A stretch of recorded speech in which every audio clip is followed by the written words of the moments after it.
G'day friends, welcome to a page in 10. Again, I'm going to be using my Collage Club sheets from October 2021.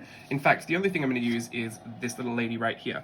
You don't have to have these. If you'd like to know more information, check out the description box below about Collage Club. But if you do have an image with kind of like a big head, doesn't have to be a big body or anything, but if you've got a big head image, that one's probably what we're going to need today. Preferably black and white for the little exercise we're going to do. Again, I didn't try this one before. I just thought it up. So let's just see if it works. All right. We could try it again, I guess, with this one if we fail the first. But I'm going to set my timer. Here we go. Set timer for 10 minutes. Oh, she's cooperating today. All right, mine's printed on matte photo sticker paper and kiss cut from my Silhouette Portrait 3. So super easy, no fuss. Before I actually stick it down, I want to rip it right across the forehead so that I've got the top of the forehead. Ooh. Okay, sorry, Steve called, so now I don't know how much time we have. It says 9 minutes, so I think that's fine.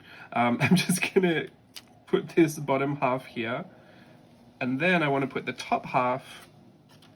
I mean, you could put it all the way over here if you want it to be real crazy, but I think I'm just gonna put it up here.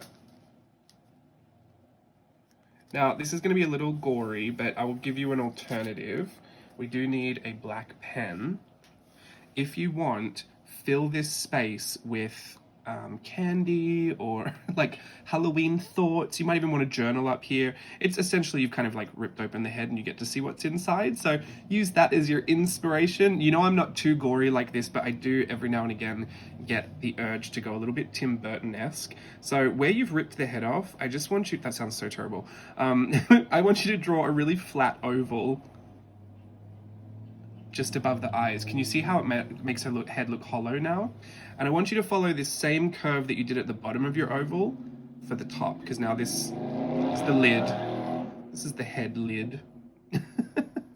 And now I'm going to do some teeth. I'm going to slightly round the teeth off because it just makes me too uncomfortable if they're too pointy. In fact, you could make it look a whole lot cuter if you just did round kind of what are they called, like candy corn shaped teeth. And then in those little gaps behind, I'm going to do a smaller set, probably about half the size. And then you can try and do them down here as well. Following that bottom line, you'll have the line that's kind of crossed over. You could erase it if you were doing it with a pencil and you wanted to do it properly, but honestly, I don't think it really matters at the end of the day. Use that line that's behind there to do the small row. And there is our little monster head.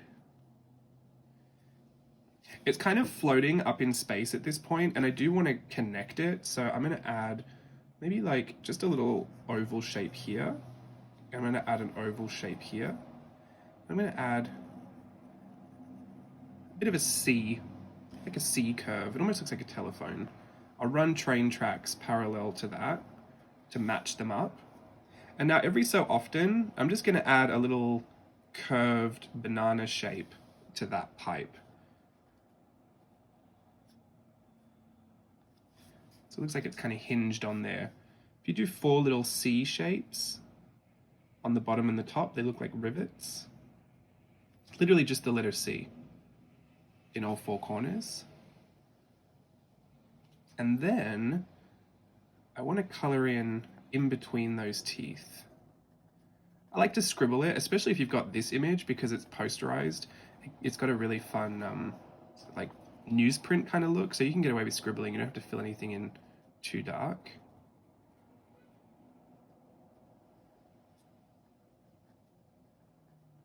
And then I might care about this. Sorry to do this to you. You do need a white gel pen if you want to get rid of those lines. Or you could just color the teeth in something separate. I'm going to use the white gel pen to kind of erase the black line that's on those teeth.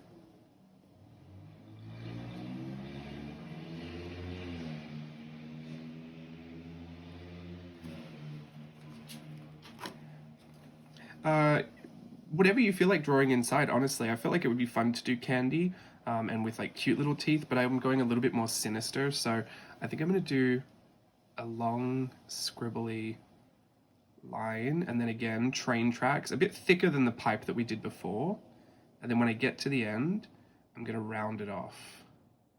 And then I'm going to draw a line right through the middle.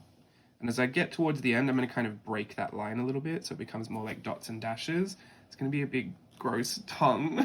It's coming out. It's awful. I have to draw some kind of candy so I don't feel gross as I keep going. Let's draw a big circle with some scribbly loops on the edge and some stripes on there. There we go. So, I mean, that's what she's after. She's not sinister. This is not a scary monster. That's how she eats her candy. Very me on Halloween. Monstrous. Let's scribble at the bottom of her feet. And then I'm going to give you a really quick kind of tip for shading. You know what, we might use a pencil. Let's use a lead pencil. I'm going to hold it down on its side so it's quite flat, so I can get a really kind of uniform shading. And I'm just going to shade on the left-hand side of everything. So I break everything down into like little bits. This is the face, or the top part anyway. So I'm going to shade the left-hand side of the face. Then when I come down here, I'm going to shade the left-hand side of this part of the face. And then on the cheek, the left-hand side of the cheek. It's a very simplified way to shade, and it's just like really simply suggests that the light is coming straight from this side. So instead of actually thinking about light references, I just think, let's shade everything on the left or everything on the right. So I'll shade the left part of the eye. On this eye, I can shade the left part of this eye again. And go as far as you want, really. You could do this left part of this cheek. I wouldn't do that, but I've done it in the past. I would just skip it for this one. Let's do the left side of the hair. The left side of this hair, the left side of the bangs. For the hair, I usually go a bit more scribbly. The face, I like to keep it kind of smooth, but the hair, there's all individual strands, so you can go scribbly. Even the pipe, just the left side of the pipe. The tongue, just the left side of the tongue. As you come down to like this part right here, you might not be able to see where's the left. I just move all the way over to when that curve picks back up again and I can see a really defined left-hand side. So you'll see that the shadow kind of appears, but then when it gets too flattened out, it'll disappear. And then when we go back down vertical, the left side appears again. You could go all the way extra and do each left side of the tooth. The teeth? Tooth. Teeth. Teeth. My brain's fighting me. It knows it's teeth, but it kept saying tooth. There we go. And if you want to be just a little bit disgusting, grab a red. So I'm going to do the left side of this hair, left side of this pumpkin dress, left side of this shirt, maybe even the left side of the legs if you were really looking that closely. If you want to be extra filth, grab a red. And we'll do red and white stripes, very Tim Burton-esque. And just add it to the tips of the teeth. You can put some drips down the teeth if you want, but that's just too much for me, honestly. I can't do it. Don't tag me in it if you do it either. Instant block. No, I wouldn't. I'd be happy. Look, if blood, guts, and gore is your thing, I know many are people who have a good, healthy YouTube addiction to like murder podcasts and stuff. It's just not been me. I can't do that. I have such a wild imagination. I can't do it. But if it's you, no shame. Oh, you could do those as candy corns. That would actually be a lot nicer. I'm going to give her red rosy cheeks as well because that's a little bit more sinister.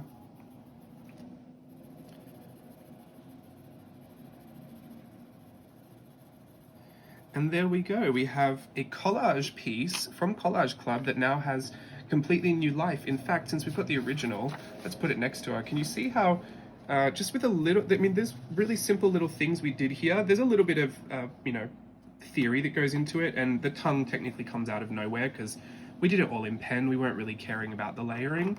But you only have to know like a few little bits and pieces to really change up the whole feel, aesthetic, and mood, and, you know, even story to some of these collage pieces. So I guess kind of always activate that part of your creativity that says, what if, that kind of creative frenzy, what if I rip this in half? What if I add a different head to this? What if I, you know, limit myself to only using a pen and a pencil? All of those things are going to put you into a bit of a creative, what's it called? like a thinking mode, a problem-solving mode, and usually that's where I come up with some really fun ideas. There we go, we are at 10 minutes. Thank you so much for joining me again for another page in 10. I will see you another time soon for another one of these Collage Club versions of page in 10. I think I'm going to do two more of these Collage Club versions, and then we'll go back to not needing Collage Club. But again, you could have just done this with something you had, as long as she had a face, a head that you could rip open. Preferably a big forehead, because that's a little easier to rip. Anyway, let me know how you got on. Tag me on social media so I can see everything. Until next time, have a great day. Bye.